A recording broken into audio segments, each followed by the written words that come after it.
Okay, so we reset the camera, and we're good to go for another 20 minutes. Woohoo!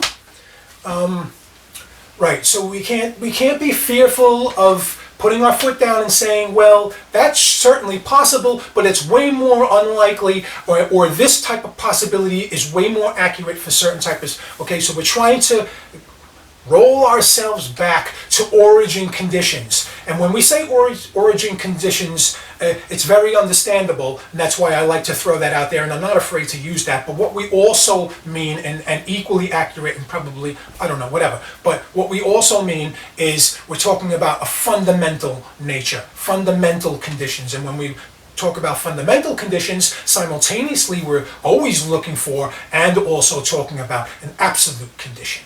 Okay, if we're talking about the best version of an origin condition for something, or at least when we're talking in terms of the natures of existence, when we're looking for an origin conditions for the nature of existence, we're talking about absolute.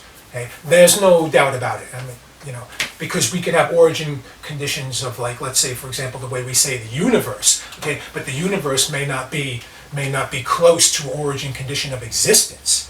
It may be something different, right? But so there's evil and there's good, two sides to the same coin. If we were to try to get rid of evil, we could only do so by destroying the coin. You couldn't get rid of one side because they're the same coin, right? So, and all that other stuff, that's just, you're just going to cherry pick and say, oh, well, actually you can. You can't. All right, now, and here's why you can't. Here's what I'm thinking, right?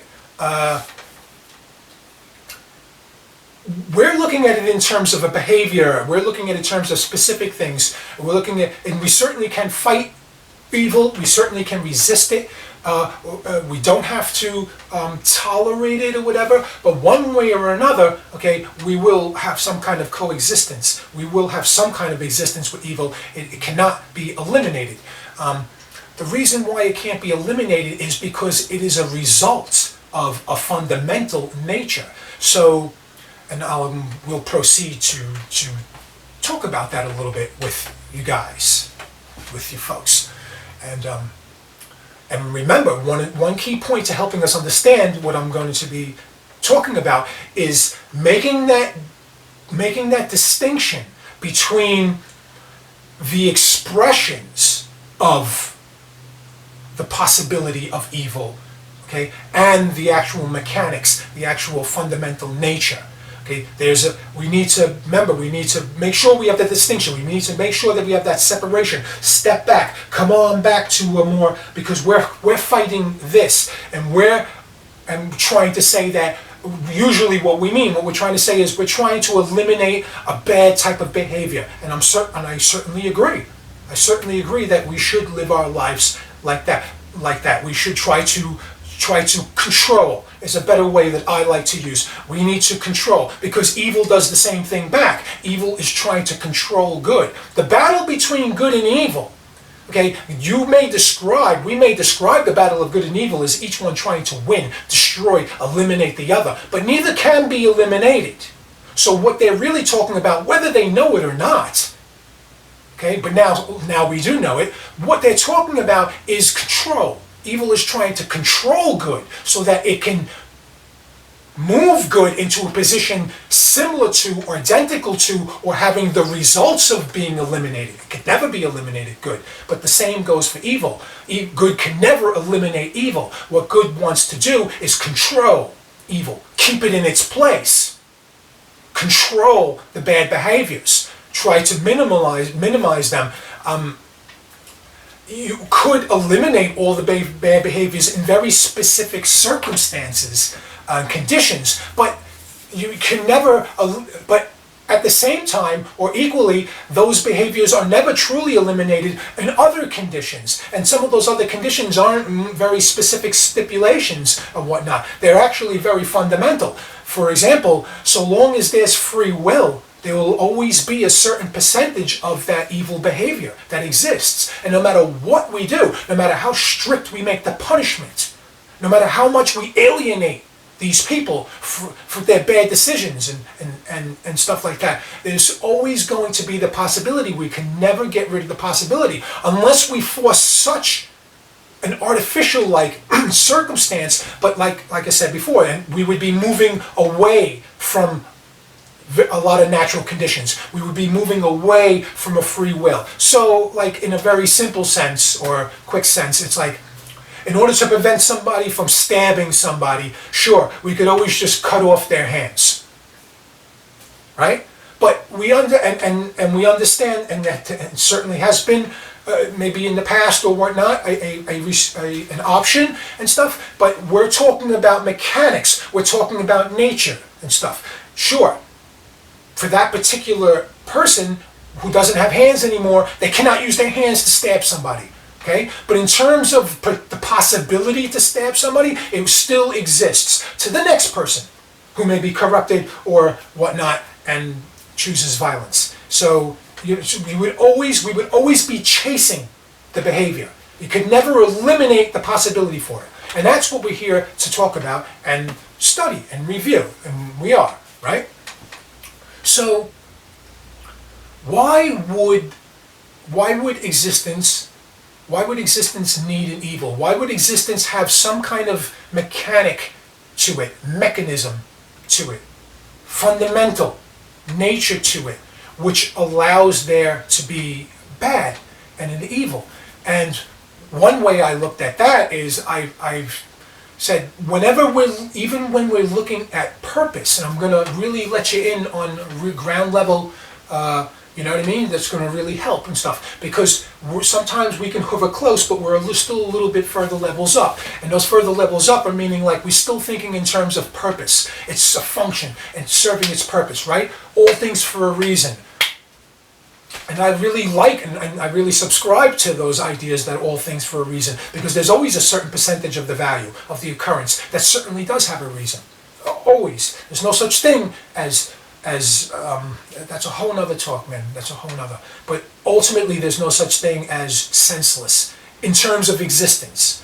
There's no such thing. It always has some kind of chain, because things can't happen without a logic for why they happened. And I'm not talking about further up the line why saying, what do you mean things can't happen? Everything needs a reason. No, I'm talking fundamentally. No, nothing.